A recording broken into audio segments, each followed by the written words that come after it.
نفذت القوات المسلحة اليمنية عمليتين عسكريتين نوعيتين ማሪብና ሐድራማውት በእሳት ሲመቱ ሪያድ ወሳኝ ቀጠሮዋን እየጠበቀች ነበር። የየመኑ ሁቲ በማዕከላዊና ምስራቃዊ የመን የላካቸው ድሮኖች የወደቁት ራሳቸው የመኖች ላይ ቢሆንም ንዝረቱ ግን ሪያድ መሰማቱ አልቀረም። በሳውዲ የሚመራው ጥምር ኃይል በኢራን ከሚደገፈው ሁቲ ጋር የዘመናት ፍጥጫ አላቸው። አንሳር አላህ በመባል የሚታወቀው የሰነዓ ቡድን በየመን ያለው ጥምር ኃይል ምንጩ ሳውዲ ነች ብሎ ስለሚያምን ምንጩን ለማድረቅ ብዙ ተዋግቷል። የየመን አብዮት ሲፈነዳ ሰነዓ በሁቲዎች እጅ ስትወድቅ እነ ሳውዲ ሌላ መንግስት ሲመሰርቱ ፍልሚያው ያኔ ጀምሯል። እንደ ትላንቱ ሁሉ ዛሬም ፍጥጫው አለ። ለዚህም ነው አሁን ጥቃቱ የተፈጸመው። የሁቲዎች ወታደራዊ ቃል አቀባይ ባለሞገደኛ ድምፁ ያያ ሳሬ ቡድናቸው ጥቃቱን እንደፈጸመ አረጋግጠዋል። የተቀናጀ በድሮንና በሚሳኤል የታጀበ ጥቃት ፈጽመናል ሲሉም አክለዋል። ባሊስቲክ ሚሳኤል እንደተጠቀሙም በመግለጫቸው ታይቷል። የሳውዲና የሁቲዎች ነገር ከ12 ዓመታት በፊት 2014 እንደ አውሮፓውያን አቆጣጠር ቢጀምርም በቅርቡ ጊዜያት በመሃላቸው ሰላም ሰፍኖ ታይቷል። የአንድ ታዳጊ ዕድሜ ያህል ከዓለም እንድንዘጋ የፈለግነውን ዕቃ እንዳናስገባ ረሃብ እንዲገርፈን አድርጋናለች ብሎ ሁቲ ሳውዲን ይወቅሳል። ሳውዲ ደግሞ በኢራን እየተመካህ የነዳጅ ማጣሪያዎችን መታሃል ስትል ትከሳለች። ከኤምሬትስ ጋር በመሆን የተከፈተው የሳውዲ ዘመቻ የተፈለገውን ውጤት ሳያመጣ ቆየ። ሁቲ ይባል ቡድን ሊጠፋ አልቻለም። እናም ተኩስ ለማቆም ተስማሙ። ሳውዲ ከኢራንም ጋር ያላትን ዲፕሎማሲያዊ ግንኙነት አደሰች። ይህ ግን ብዙም አልዘለቀም። የኢራኑ ጦርነት ሲፈነዳ አሜሪካ አጋሮቿን ወደ ፍልሚያው ሜዳ ጎትታ ማስገባት ፈለገች። ብዙዎቹ አንገራገሩ። በጥቂቱ ኤምሬትስ ገብታበታለች። ሳውዲ ግን እጇን ሰብስባ ነበር የቆየችው። መስመራቸውን ጠብቀው በነበሩት ተዋጊዎች መሃልም አሜሪካ እጇን የምታስገባበት ጊዜ ጠበቀችና አገኘች።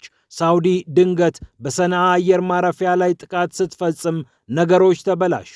የኢራኑ መሃን አውሮፕላን ለኢራኑ የቀድሞ መሪ አያቶላ አሊ ኻሜኒ የቀብር ስነ ስርዓት እንግዶቹን ለማምጣት ሰነዓ ደረሰ።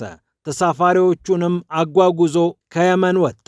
የሁቲዎች የልዑካን ቡድን ስነ ስርዓቱን ፈጽመው ተሳፍረው ሐምሌ መጀመሪያ ላይ በዚያው አውሮፕላን ተመለሱ።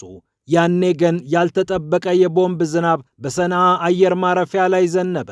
ሁቲዎች ጣታቸውን ሪያድ ላይ ቀሰሩ፣ ተቆጡ። በቀይ ባህር መርከቦችሽ ካለፉ እኛን አያድርገን ብለውም እገዳ ጣሉ። ሪያድ ከዛው ከየመን ተተኮሰባቸው እንጂ እኔ ቃታ አልሳብኩም ባይናት። የሰነዓ ሰዎች ግን አይስማሙም። እዚህ ላይ የፕሬዝዳንት ዶናልድ ትራምፕ እጆች ይስተዋላሉ። አክሲዮስ በወቅቱ እንደዘገበው ትራምፕ ሳውዲ በሁቲዎች ላይ ጥቃቱን እንድትፈጽም አበረታተዋታል። የሁቲዎች በቀል ግን ጠንከር ብሎ ነው የታየው። ሳውዲን በቀይ ባህር የመርከብ ጓዛ አታሳልፊም ማለታቸው ተራገደ አልሆነም። የኤምቤስ ሀገር ሆርሙዝ ሲከረቸምባት የቀይ ባህሩን ያምቡ ወደብ ነው በማስተንፈሻነት የተጠቀመችው። በቀን 4 ሚሊዮን በርሜል ነዳጅም ጭና ትልክበት ነበር። የምስራቅ ምዕራብ የተባለው የየብስ መተላለፊያ በሆርሙዝ ሊያልፍ የነበረውን ነዳጅ ወደ ቀይ ባህር እንዲያሻገር ትልቅ ዕድል ፈጥሯል። አሁን ባለው ሁኔታ ታዲያ ሳውዲ በግብፁ ሰና በረሃ አድርጋ ወይም በአፍሪካ ጥግ ጥግ ዞራ ነው ነዳጅ መላክ የምትችለው። ይህ ደግሞ አዋጭ አይደለም። እርግጥ ነው ሀገሪቱ ነገሩን ማብረድ ፈልጋለች ተብሏል። የመከላከያ ሚኒስትሯን ልዑል ካሊድ ቢን ሳልማንን ዋሽንግተን ልካ ቀጠናዊ ጦርነት አንፈልግም፣ ግጭቱ እንዲባባስ ከኢራንም ጋር መታኮስ አንፈልግም የሚል ግልጽ ያለ ነገር ለዋሽንግተን በዋይት ሃውስ ፊት ሰውየው ተናግረዋል ተብሏል። ይህንን ግልጽ መልእክት ከላከች በኋላ ግን የተለያዩ ጉዳዮች ተነስተዋል። ውጥረቱም በቀላሉ እንደማይፈታ ገብቷታል። ለዚህም ነው የቀይ ባህር ተከላካይ ጥምረት የተሰኘ የሀገራት ጥምረት ይፋ ያደረገችው። በደርዘን የሚቆጠሩት በሳውዲ አረቢያ ዙሪያ የተሰባሰቡት ሀገራትም አብረንሽ እንሞታለን እያሏት ነው። አሁን ደግሞ በሪያድ ከቱርኩ ፕሬዝዳንት ረሴፕ ጣይብ ኤርዶዋን እና ከፓኪስታኑ ጠቅላይ ሚኒስትር ሼባዝ ሻሪፍ ጋር ይህንን ጉዳይ በተመለከተ በስፋት መምከሩ አይቀርም።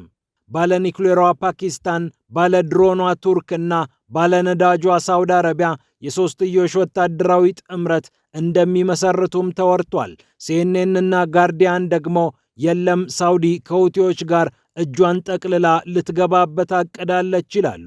እነዚህ ዘገባዎች በተነበቡበት ወቅት ነው የሁቲዎች ተኩስ የመጣው። እርግጥ ነው ሳውዲ የጥቃቱን መንገድ መርጣ የምትፈጽማቸው ጥቃቶች ከበረቱና ነገሩ ከተወሳሰበ ግን የምትፈልገው ውጤት መምጣቱ ያጠራጥራል። ሳውዲ ከቅርብ ዓመታት ወዲህ ኢኮኖሚዋን ለማዘመንና የቀጠናው ዘመናዊ ሀገር ሆና ለመታየት ስትጥር ታይታለች። ከነዳጅ ጥገኝነት የወጣ በቱሪዝምም በአርቲፊሻል ኢንተለጀንስ እና በቴክኖሎጂ ዘርፍ የዳበረ ኢኮኖሚን ለመገንባት ሪያድ ወጥና እየሰራች ትገኛለች። ኒዮም የተባለች እጅግ ቅንጡ ከተማን እገነባለሁ ብላ ዓለምን አነጋግራ እንደነበረም ይታወቃል።